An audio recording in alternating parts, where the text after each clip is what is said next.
Kitchen projects are the #1 gifted category when it comes to craft shows, and an easy category to dive right into when you're trying to dial in what type of woodworking projects to sell. Some of these projects are cleaned up versions of proven sellers, and others you might have never seen before. So let's jump right into the first of our 8 projects. The candy dispenser is by far the most intricate on this list of projects, and I'm just now noticing that looks like dog food, but it's Reese's Puffs.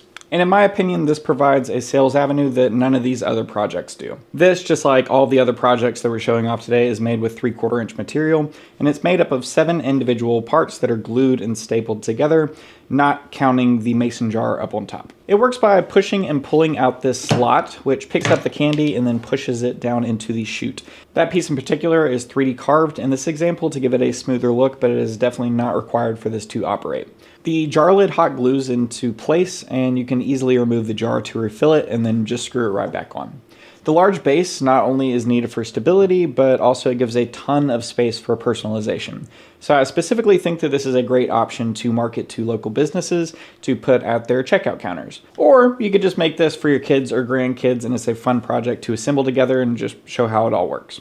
Number 2 is our coffee cup display. This shelving unit can be used for any number of things, but in our case, it is made to hold coffee cups. You can obviously trim or lengthen the file to suit the width that you're looking for, and I think that with 3/4 inch material, you could easily get away with spanning 4 feet, but I don't think that you should probably go much wider than that. It uses blind half-lap joinery that we cut out on the CNC machine, and the final assembly is done with screws, and this makes this entire shelf rock solid. There's obviously a ton of ways to hang this on the wall, but none that I could find a single solution that we could cut out on the CNC machine. So if you know of one, please let me know down in the comments so we can use new techniques in future projects. I'm always looking for different ways to be able to hang things on the wall because that is a whole conversation by itself. I think that those really thin metal French cleats are probably the most elegant solution, and this material is plenty solid enough for screws to be able to really sink in and hold. And speaking of material, a lot of these projects that we're showing off today are made with BAMX from CIC Workshop. It's absolutely incredible stuff, but there's one issue that I ran into, and it's in one of these upcoming projects, but we'll get to that in a little while.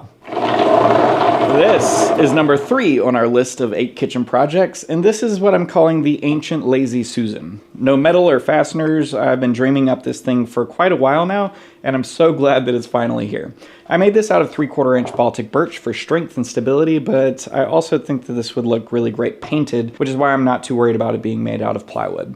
Obviously, wooden balls on wooden tracks are far from the most efficient way to create a Lazy Susan, but as you can see, this small Lazy Susan hardware on our magnetic knife block that we made last year spins for a long time and has incredible balance, but when you use the same hardware for larger diameter projects like this 24 inch, it starts getting pretty darn expensive. So this is all really just showing off the possibilities of what you can do, and leaning more towards the decorative rather than functional. I really wanted to show off the wooden balls the best way that I could so that your eyes are drawn to them first, putting them at the very edge of the material. So it works pretty simply. We just have these little channels, which does a great job of capturing and aligning all of these. And if you're interested, these are 1.5 inch balls, and I'm using 42 of them, which also happens to be the meaning of life. Number 4 is another wine rack, and I say another because we have project files for a more suited wine bottle display over on CNC with me, but not purposed for bulk storage like this is.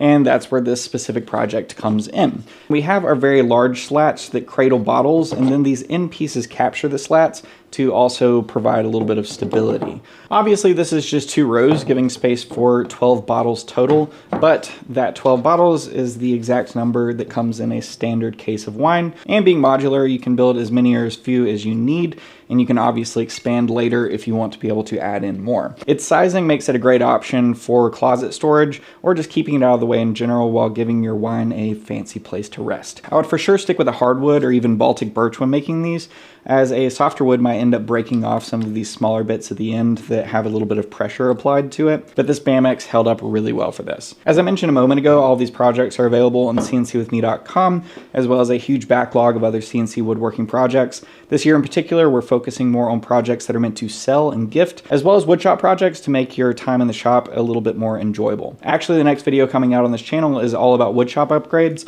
so let me know down in the comments down below what types of woodshop projects you would like to see in that upcoming video. And also, we're going to start giving away weekly SVG files in our newsletter starting in a few weeks. So sign up for our free newsletter linked down in the description of this video or at cncwithme.com/newsletter. Banana holder. All right, so number 5 on our list of 8 kitchen projects is this little guy.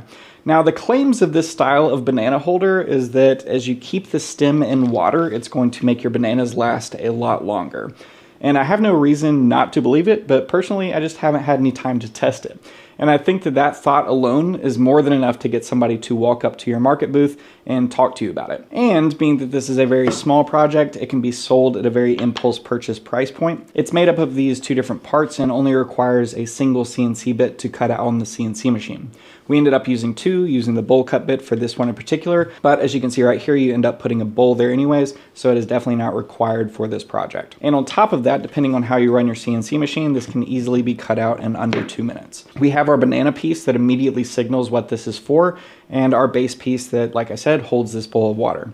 I suggest you allow the recipient of this to supply their own bowl, so that's just one less thing that you're having to worry about with shipping or just bringing to a market. And like I've been showing off, you can easily flat pack this down for storage in your kitchen or shipping if you're selling these online. The Carveco and Vectric files for this already have these 2 little dots in here included in the toolpaths, and that's for easily lining up screw hole locations if you want to supply this project with screws. But after playing around with this for the day, I don't think that the average person is actually going to want to screw it together. I think that they would rather have the ability to assemble and disassemble it depending on their use. But the option is there if you want to. This is just finished with spray lacquer right here, but I have this one completely unfinished to show you the differences between the two. 2 of the upcoming projects are also finished, but they're done with mineral oil because they have much more direct contact with food. But I found that lacquer really makes Bamax shine the most, and that people don't really eat the banana peel, so it's a really good choice for the banana holder as well.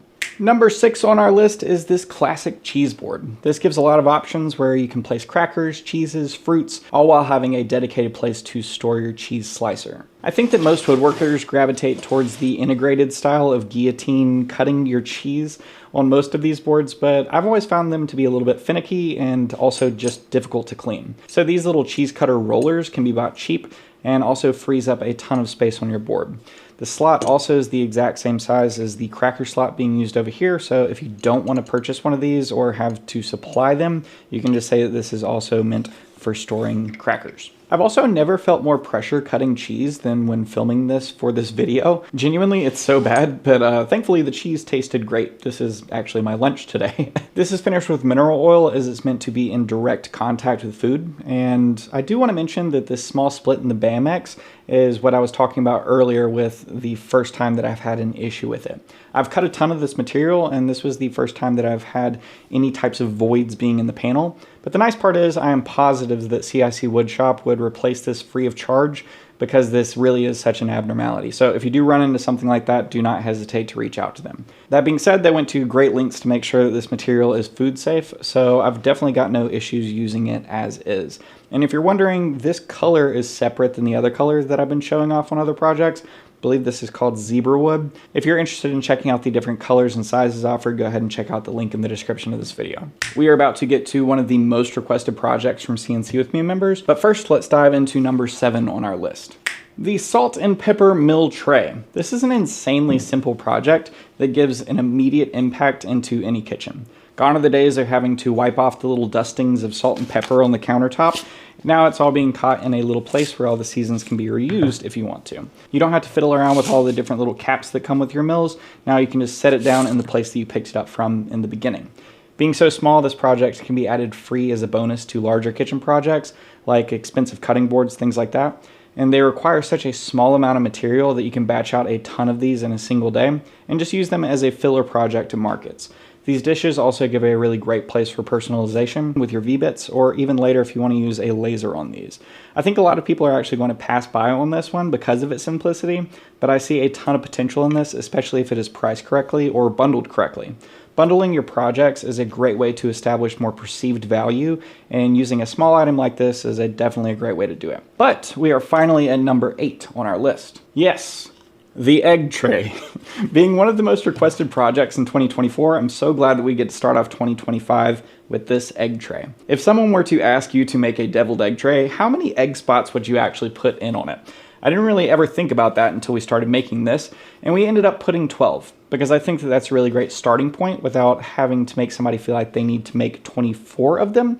But in the middle, we have this little void which gives you an option to put in more eggs if you would like to. The project is compact enough to batch these out and use material efficiently to keep costs down low, and each of these egg spots are a relief carving. This whole thing took less than 10 minutes to carve out, so if you hear relief carving and you think that this is going to take hours, definitely not. And we just used our trusty dusty bowl cut bit to be able to do the reliefs as well as the interior pocket. All the projects that I've shown off today are made using the HD Beginner bit set from Jenny Bits. Check out the link below if you're looking to pick some up, and use code Hamilton if you want to save a few dollars off of your purchase. And speaking of Jenny Bits, we are giving away a $100 Jenny Bits gift card over on cncwithme.com, where we are currently running our brand new challenge. The contest is incredibly simple. Just post a kitchen project that you've made. I feel like it's appropriate with all of these kitchen projects we're showing off. You have 30 days to enter, and I look forward to seeing all of your submissions. And remember, next video coming out on this channel is woodshop projects. So let me know what you'd like to see. We already have some really cool ones in the works, and I'm excited about showing them off, but who knows, maybe your suggestion could make the cut. A massive thanks to all of you CNC With Me members. Y'all make all of this possible,